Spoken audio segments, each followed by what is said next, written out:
let's bring in Ari Fleischer, as promised, former White House press secretary, and Jessica Tarlov, of course, senior director of research at Bustle.com. Both are Fox News contributors. Good evening. Hey, Ed. Good evening. Happy Thanksgiving. Happy Thanksgiving to you. Jessica, I want to give you a fair crack as a Democrat. You heard the congressman respond. Democrats are saying this New York Times story shows the president got caught, then he released the aid. Congressman Gates says that's not true.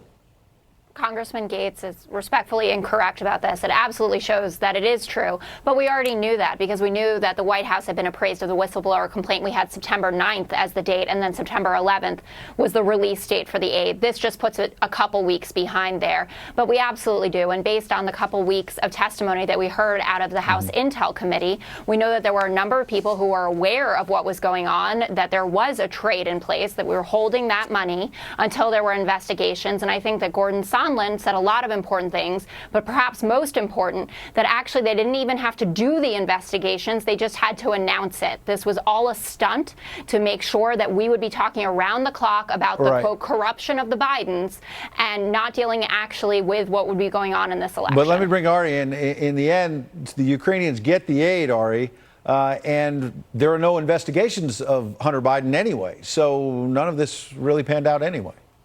Yeah, in the end, you have a very complicated, intricate series of facts, allegations back and forth, some of which are probably true, some of which are mostly true, some of which are half true, all around what I still think was inappropriate asking by the president to investigate an opponent. No president should do that. But still, add it all up, it does not add up to impeachment.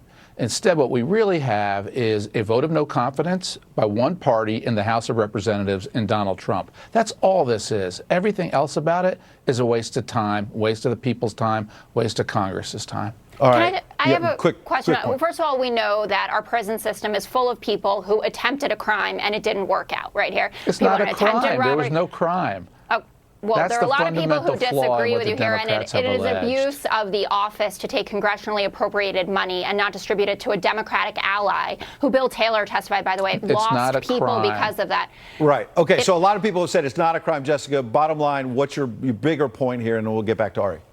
The bigger point is that we're going to have to see how the politics of this play out. But for Republicans to be continuing to maintain that nothing went wrong here, and I'm not saying Ari's admitted that something improper did occur. It didn't rise to the level of impeachment. He has said it wasn't perfect, but it's not impeachment.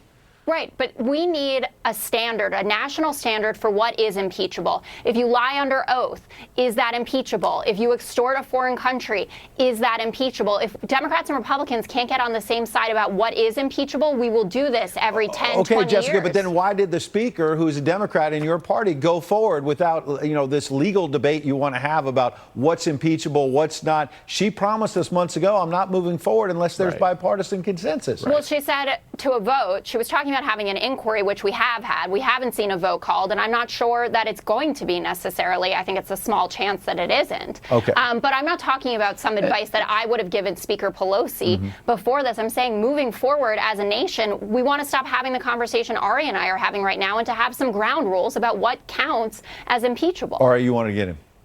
Yeah, Jessica said we will do this every 10 or 20 years, and that's the flaw.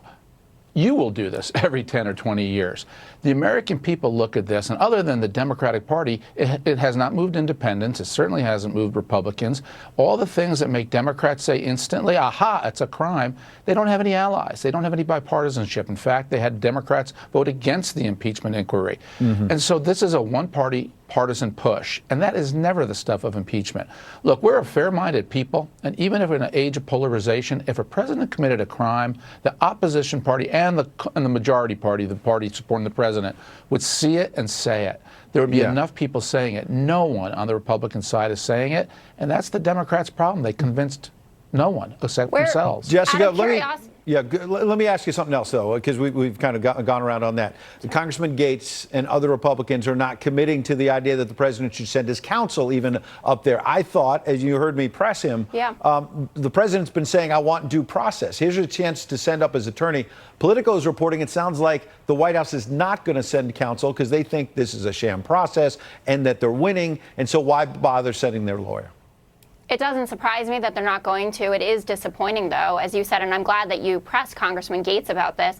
They have been running with this narrative, which, by the way, is wildly untrue, since Republicans were in all of those secret meetings and allowed to ask questions, and there was that big the stunt. lawmakers, yep. Exactly. But why not send your counsel? I mean, whether the president thinks that this is a witch hunt or not, it's happening. And the House has the power to impeach him, and then there will be a trial in the Senate. And there are people like those independents that are on the fence about this who might want to see the president taking this seriously because they take the Constitution seriously themselves. Ari, you've been at a high level inside the White House, as we all know. What would be your advice to this president about whether or not to send counsel? And maybe more importantly, big picture, how does this end? Well, I think this is going to be an easy one. They won't send them because it gives them a tactical advantage.